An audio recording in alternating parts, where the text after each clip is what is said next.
Hi, everyone, and welcome to episode 8 of the Pet Behaviour Chat. And I'm so excited today to be joined by the lovely Alex, and we're going to be talking kitty cats. So Alex is a kitty cat mum, and she reached out to me, I would say, was it April this year, Alex? I think so. Yeah, around Yeah, April. probably about 6 months ago, because Tiglet was causing her some concerns. So welcome to the show, Alex. It's so lovely to have you with us. Thank you for having us. And an added bonus is that Alex is actually a veterinary nurse. So she did work in Dubai for a few years, and I think also in Australia, if I'm not wrong, but you can tell us that all yourself in a second. So yeah, welcome. So my first question, Alex, is tell us a little bit about your history, maybe your history as a veterinary nurse, and then how you and Tiglet found each other. So I was working in a Dubai clinic at the very start of when we found Tiglet. So she was found on the street. She was brought in by a client who was bringing in their pet and couldn't take care of a bottle feed kitten. She was about 10 days old, we estimated, when she was brought in. So she was with me solely. How it worked in our clinic was that a nurse would take on a bottle feed kitten to make sure that all their needs were met consistently and in a consistent manner so that they don't get ill through different styles of bottle feeding and toileting and things like that. So she was with me from 10 days old, and basically I carted her around everywhere I went. And when it was time for her to get adopted, my now husband decided that he didn't want to give her back. And I did tell him, this is my job. Like, we can't keep every kitten that comes in to the clinic and comes home with me. So we took her on board, and she'd always had a little aversion to other cats in particular. She was always really good with other dogs, but other cats in particular always had an aversion. I couldn't put her in kennels where other cats were in the same room. We did try very hard to socialize her when she was little, but she just never wanted that. And then she traveled with my husband and I to London and back again. Wow. So she's a far-traveled kitty cat. Yes. And so she's about 8 now, isn't she, Alex? You got her in around 2015. Yeah. Yeah. And I think one really interesting point to just kind of touch upon here is, I don't know what your experience has been in practice, but certainly Nora and I talk about this a lot, that bottle-fed kittens or hand-reared kittens do tend to be behaviorally different. Yes. I think they tend to be prone to having behavioral issues more and more. And actually a bunch of my patients have been bottle-fed. Is that something you've experienced as well? Yeah, absolutely. I would say 95% of them will have some type of issue. Usually it's a social behavior that we have issues with, whether that's, inappropriate toileting in the house or aggression towards others or anxieties.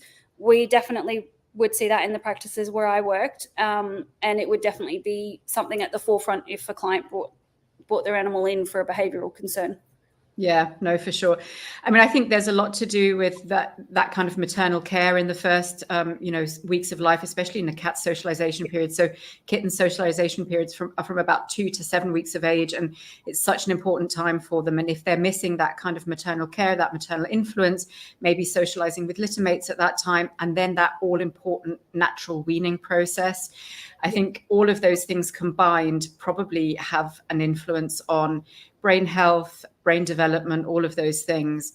I did actually, before our chat today, because I remembered that she was bottle fed, I went and had a look to see if I could find some good evidence-based resources, but there's not a huge amount out there. So I'll keep digging. But yeah, it's more of an anecdotal thing and what we can kind of extrapolate from other species, that have been separated from their mums early on. But yeah, it's an interesting piece of the puzzle, I think.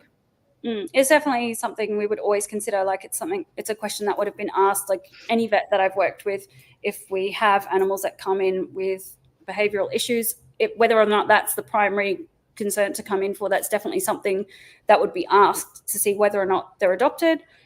If they were, what was the nature? Were they bottle fed? Did they have litter mates that they were bottle fed with or not, or all of that kind of thing? So I definitely think, there's a huge gap missing there if they don't have that. I mean, we did try with Tigs because we had other kittens slightly older than her around that 2 to 8 week mark. We tried to introduce her so that she would have like, you know, pseudo litter mates, but she just wouldn't have it. Yeah, yeah. And that's so typical of many cats. They're, as we know, a non-obligate social species, and many cats just won't tolerate other cats. And that's one of the reasons I see so many inter-cat aggression cases, a topic that I will talk in much more depth about in another episode. So coming back to our gorgeous Tiglet, so tell me a little bit about her behavioral history, and what was it that caused you to reach out to myself eventually in April this year? So I suppose from the beginning, we'd already sort of known about her discretion with other felines. And we knew that was something that we would just never be a multi-cat household. We could definitely have other dogs. She has no issue with dogs. In fact, she quite likes their company if they're in the house, and she's fine with a visitor. She's always been okay with that, but definitely not other cats, even if they're outside. And handling was always another thing. She's a very minimal handling cat. If there's anything that you need to do as far as placing catheters or drawing blood, this would definitely require sedation of some form, so much as maybe a quick gas anesthetic, because using a light sedation wouldn't be enough for her. She would still resist and fight that. So anybody she can be medicated, she can be given intramuscular injections, she can be given vaccines, all of that kind of thing if it's a very quick, very tiny amount of handling. But the minute you need to like stop her from moving in any way, to chin or anything, she's just not interested. And it wouldn't matter. It's better if I do it, but it wouldn't matter if it's me or someone else. She's really very resistant. So that was something we'd always had in our minds. And she was fine as a kitten, normal behaviors, you know, trying to go to food and those sorts of things. But she was never a very cuddly cat from the beginning. So that was something that took time with her. And now she has her times of the day where that's what she wants. She wants to 8:30 p.m. you need to be sat on the couch because I'm ready to sit with you. And I suppose that was one of the things that kind of flagged to us. She's really not herself anymore, because she'd stopped doing those behaviors. So she progressively got calmer as she got older. She's always been kind of a zoomy kind of hyperactive cat, and she definitely had anxieties. We tried to introduce her to go outside on a lead, even just for her security, and so we knew whether or not that was a safe space for her. And she would open mouth breathe if she'd been outside, and that open mouth breathing would mean red mucous membranes, and she'd be panting for about half an hour to 45 minutes after coming inside, and doors and windows are shut. So we knew that was something she couldn't have as much as she wanted to be outside. So basically around when my daughter was born, so I suppose now this is about 3 years ago, she was really good with the introduction of my daughter. She'd always shown like concern if she was crying in a way that was like, she needs your attention now, please go and see to her. Or she would sit outside the door if she knew she was waking up. Those sorts of really sweet behaviors. She's always been very tolerant of children. There's only ever been one child in my house which she just really has never liked. And we put her away for those things. So we just avoid the situation as best possible. And then as far as behaviors go, the only thing that changed was when my daughter started walking, and then we started to notice it wasn't just once off where we were having these unprovoked almost attacks where she would jump out and swipe at someone, but it wouldn't be my daughter. It would be my husband or me, or at the time our helper. And these started to become more increased in frequency. So basically I had kind of gone, she's not old enough for a systemic or, you know, a pain-related issue. So I'd kind of not brushed it off, but sort of, I'll just not worry about it for a minute. And because of her history with, you know, showing aggression towards going in for, you know, vet visits and things, I kind of like avoided it as much as I could. So I didn't stir anything up.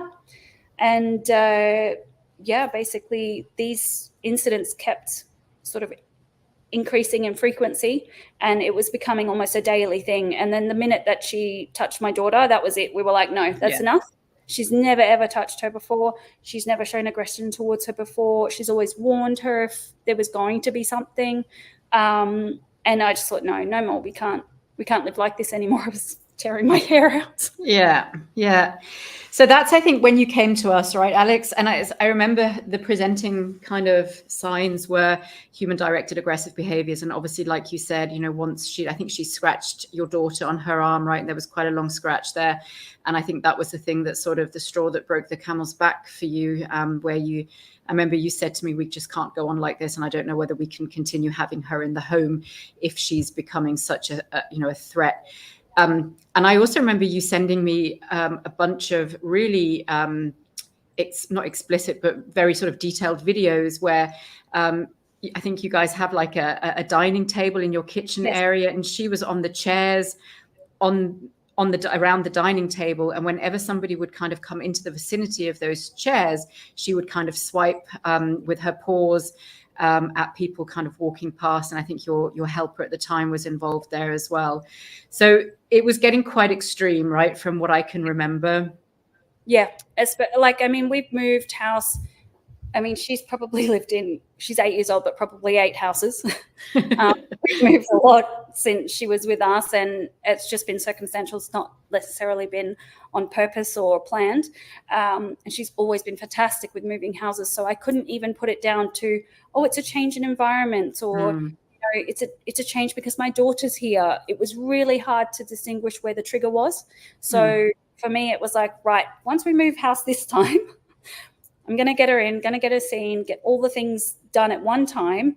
And let's see if there is another reason why. But the main priority for me at that time was not just to get a dental and, a general check, was really to address the fact that we just can't keep going like this.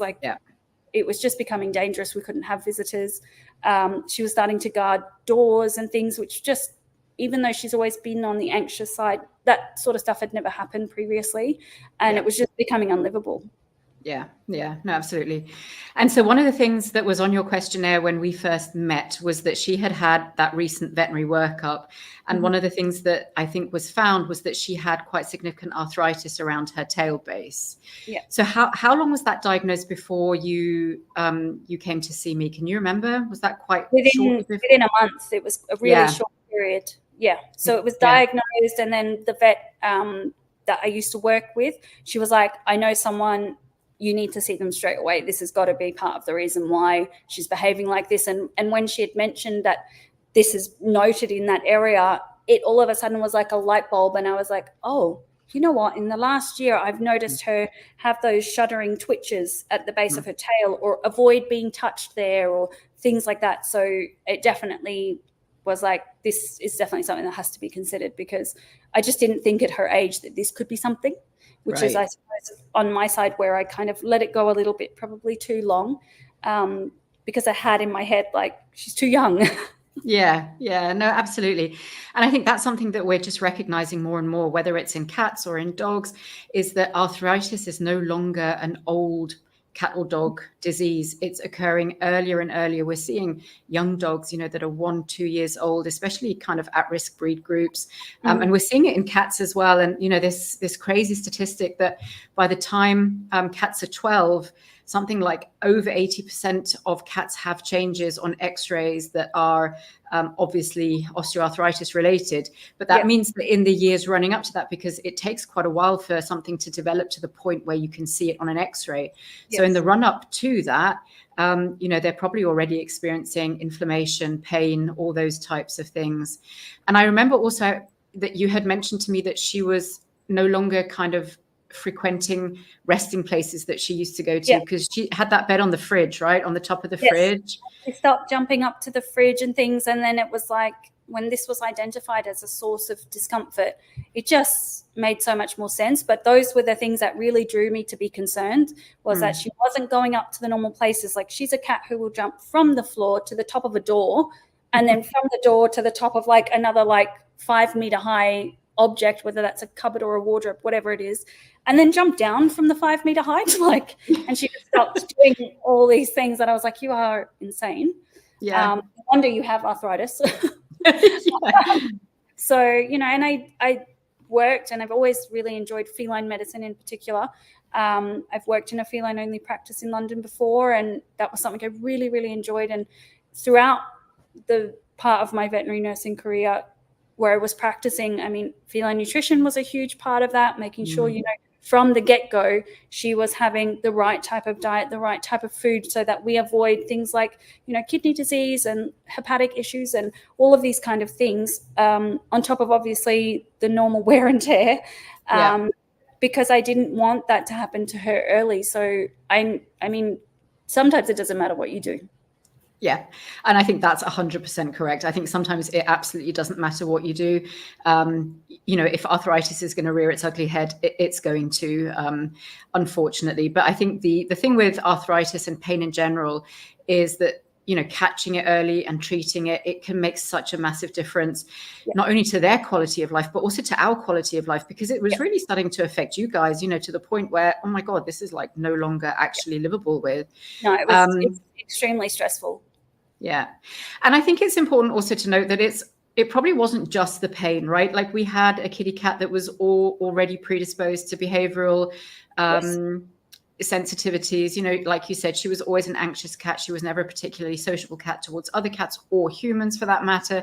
You know, she'd had a lot of moves under her belt. So a lot of kind of experiences and changes in environment.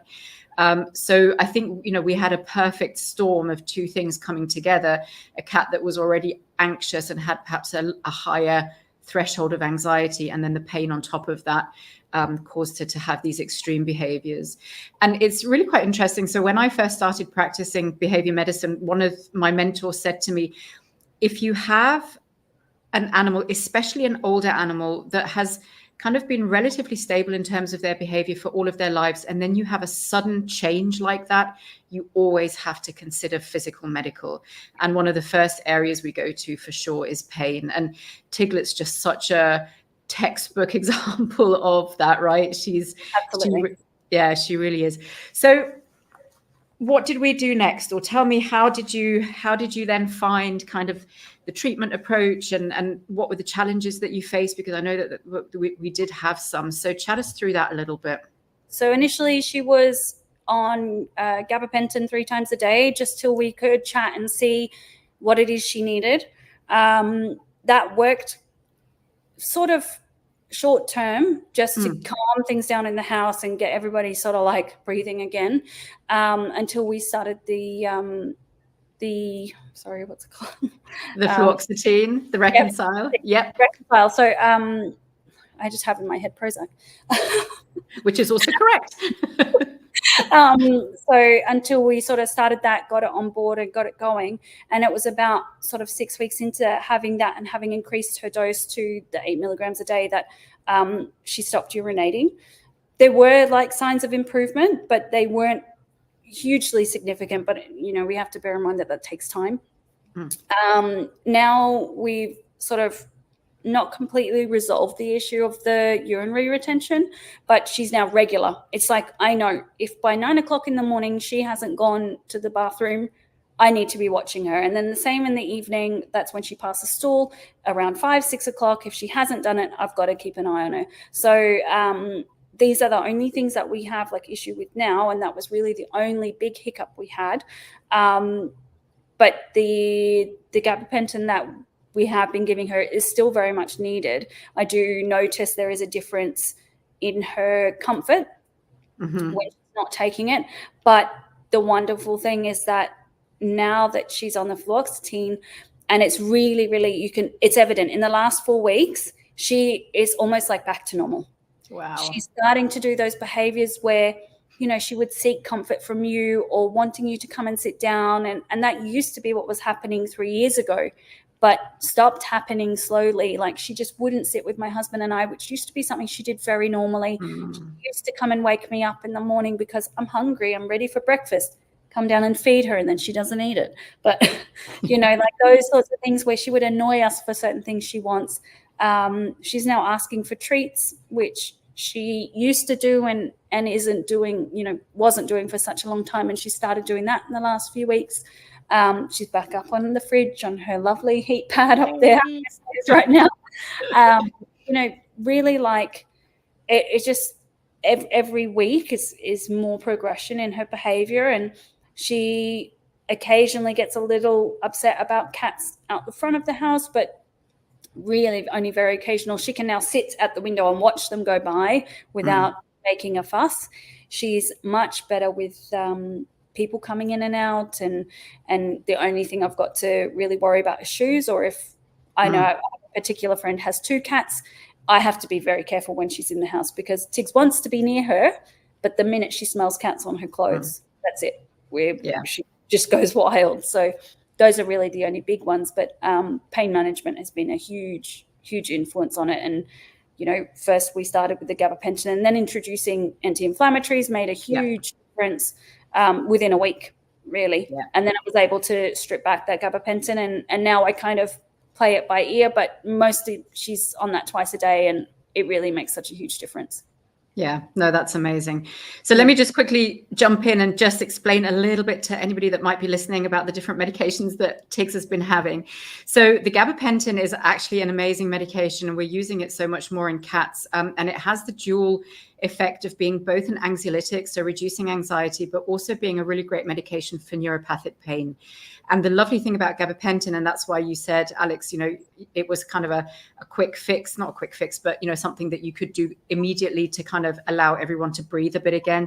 Because the amazing thing about gabapentin is that it starts to take effect immediately. So it takes about 2 hours to take effect.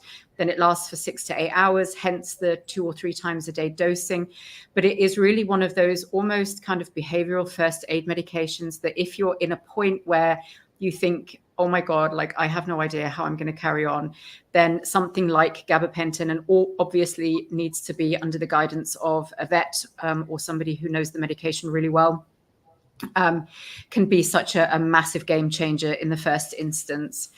And then the next medication that you mentioned is fluoxetine, or Reconcile is kind of one of the trade names, which is a veterinary formulated version of the human medication Prozac. And the fluoxetine really is an anxiolytic and an anti-aggressive medication, but it takes a while to take effect. So 4 to 6 weeks until we see anything. And the thing that Alex alluded to in terms of the urination and defecation is that sometimes as a side effect, fluoxetine can cause urinary retention or constipation, which means that in particular in cats, which means that the cats might not urinate as frequently as they used to, maybe only once a day, or sometimes they even skip days. I think she had skipped a couple of days, right, when we first started. Initially, like, she was fine, and then when we increased the dose, it was, so this would have been like 2 months after she was taking it, which obviously is a really long time to show a side effect, but she went like 4 or 5 days without passing anything at all.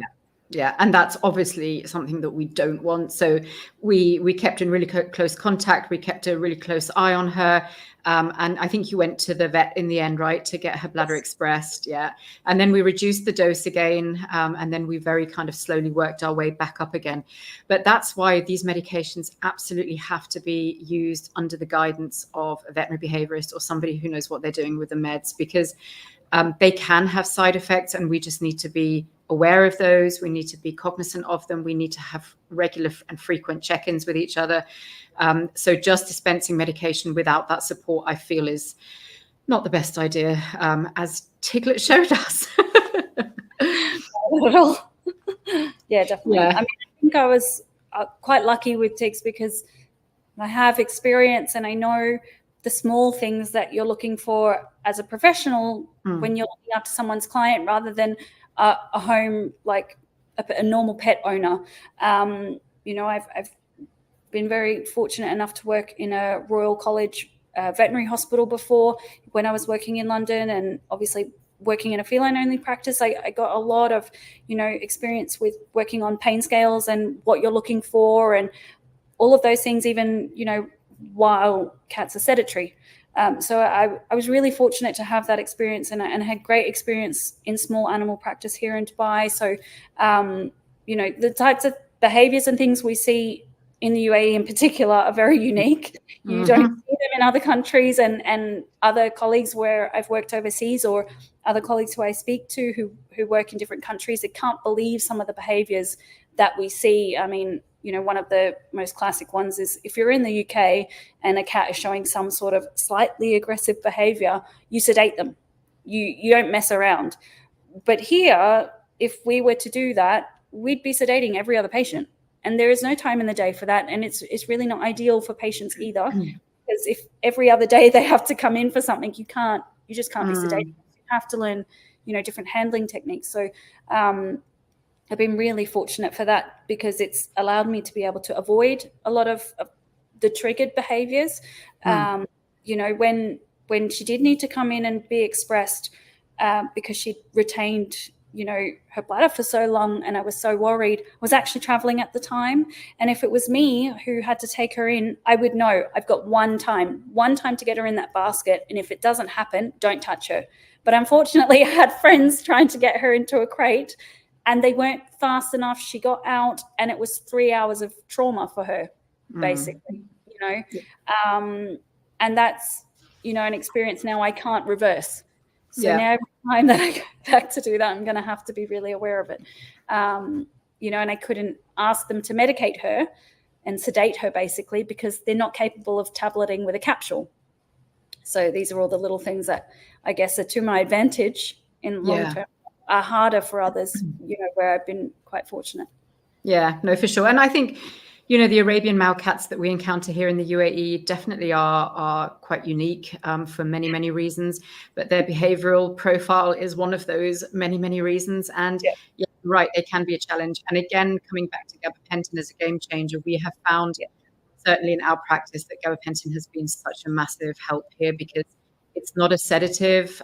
It is an anxiolytic. It can have slightly sedating properties at a higher dose, but it makes cats much less stressed in the veterinary setting, and therefore much easier to handle, especially, like you mentioned, those cats that need to come in a little bit more frequently for procedures and things.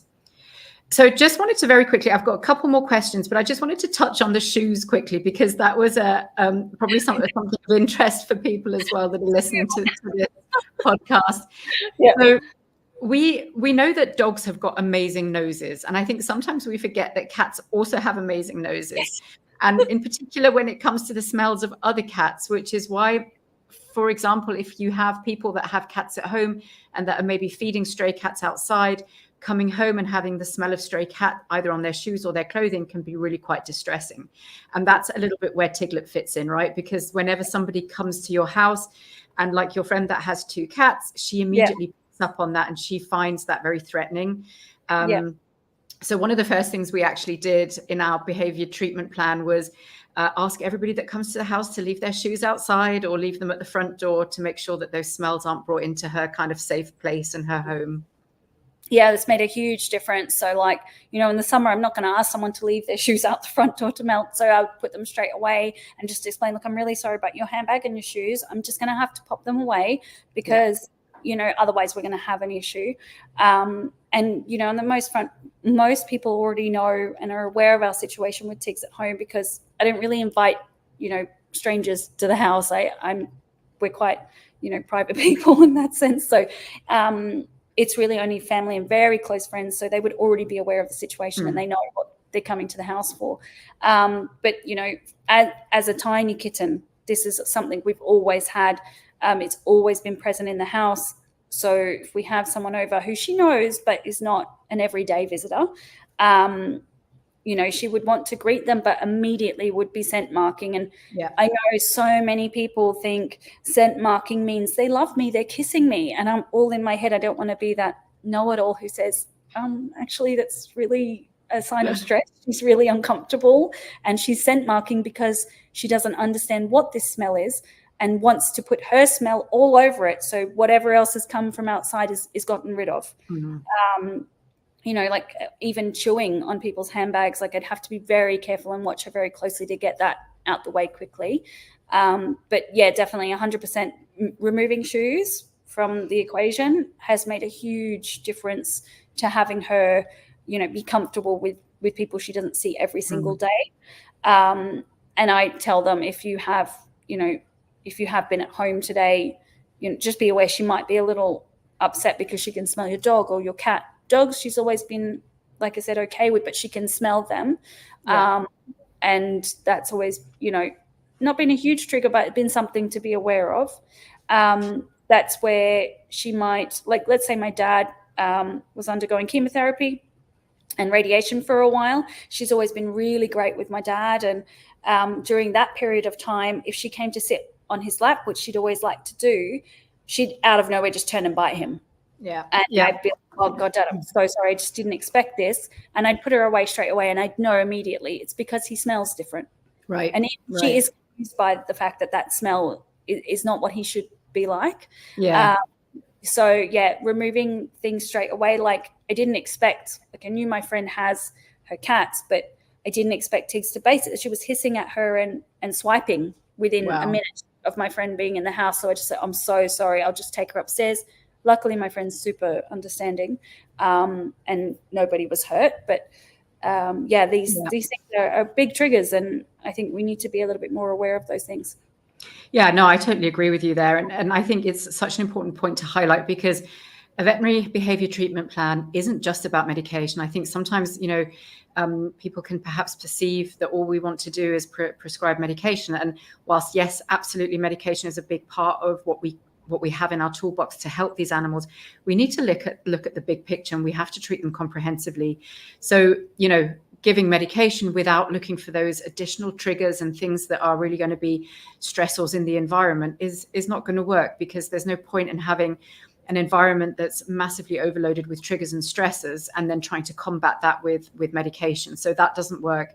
So yeah, she's such a lovely case, Tiggs, because there have been so many kind of facets to her behavior, her early life experiences, then her pain, but also the fact that she does get quite aroused by some of these triggers and stressors in the environment. So where are we at now? Tell me, we haven't had any more aggressive behaviors recently, right? I think we had only the one where my friend came. She was here last week. Only this one, but that I wouldn't say that these are like incidents that cause me concern, because it has a real reason. And she has every right to express that, in my opinion. We can't expect perfection, because nobody's perfect. We all have bad days. So for me, like, I wouldn't even class that as an incident. I think we've had only one incident of swiping from under the dining table, which was, again, warranted because my daughter was going around and around the dining table. It's okay. It's annoying. Or maybe an incident with my daughter in particular, because she just loves her so much. And we do teach her, like, you need to be aware. But I think major incidents where it's causing, like, this can't be happening again, it's not happening anymore. Yeah, she's increasingly becoming more herself, like she used to be, where we were at a point when she was about, like, around the 4 or 5 year old mark, where we were like, oh, great, all these annoying kitten behaviors, they're going. Yeah. And the fact that it was all kind of coming back but much worse was, obviously a huge problem. But she's just so much better now. It's lovely to have her in the house, and we all enjoy having time together now. She is incredible with my daughter. She's 3 now, and she's squashing her in her bed or tucks her in under the covers. And, like, if she's in her little donut bed, my daughter wants to get a blanket and tuck her completely in till just her nose is out, and she'll allow it. And she'll stay under there for half an hour till my daughter is done playing the put my baby to bed game, and, gives her that time and is really patient for her. And she's back to her normal sort of activities during the day. She has her spots. She goes to them on time. And, is now seeking the heat pad, which was, again, another behavior, which I was like, so you're not quite there yet, because I've given you a direct heat source and you're not using it. Yeah, and now it's like her preferred place to be. And she's so calm and relaxed. And even her body, she's like, instead of sat up there like a little loaf of bread, she's stretched out and fully relaxed. Her ears aren't showing me that she's still trying to relax, but, aware that something could be changing at any minute. A lot more trusting when people come in the house. I can have workmen in the house for the first 10 years without having to lock her away, and she just sits in her bed or wherever she is and gives them a quick look, and she's done. She's happy. That's amazing. Yeah. But I think, another point to note, though, is how long it can take, because we started working together in April. It's now November. So, we're talking 7 months, really, from when we first started working together. And, you say it's only been in the last 4 weeks that she's kind of back to her old self, the way that she was, maybe 3 years ago, and doing those behaviors. And I think that's so important to recognize is there's definitely no quick fix solution to this, for sure. And even when you're talking about pain management, that in itself can be, a journey.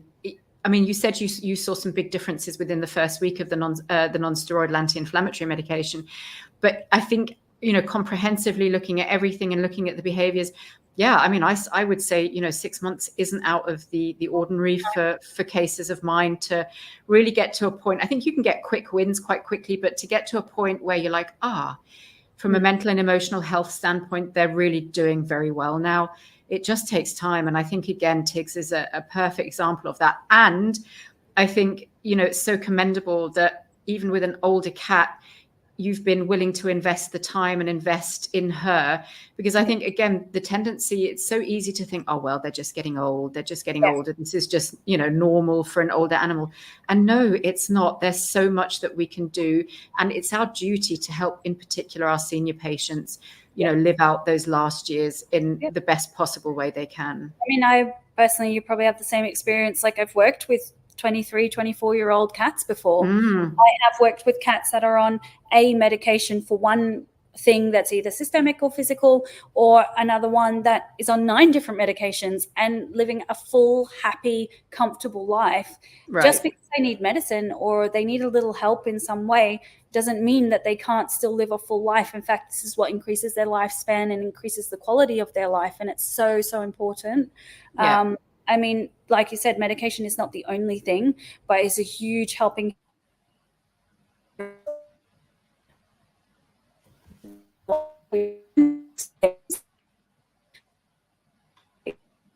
I'm just losing you a little bit there, Alex. Oh. Are you back? No. Okay, so I'm going to just finish us off. We were almost done anyway. If Alex comes back, are you back? Are you back? No, we're having a few little technical issues at the end here. But I was actually just going to say amen to everything Alex said at the end there, in terms of older pets and working with older pets and giving older pets the best chances of living a full life, whether they need to be on 1 medication or 9 medications, as Alex so rightly said. So I don't think we've got Alex coming back. So we're just going to leave it here. But I just want to say thank you so, so much, Alex, for sharing your and Tiglet's story and journey. And are you back? Yes. She's back. So I don't know whether you caught what I said at the end, but I basically just said amen to everything you just said at the end there, with in terms of living and working with older pets. But I think we're kind of almost at 40 minutes anyway, so we're gonna say goodbye. But thank you so, so much for joining us. Everything. Oh, it's my absolute pleasure. And I'm sure we'll catch up again very, very soon.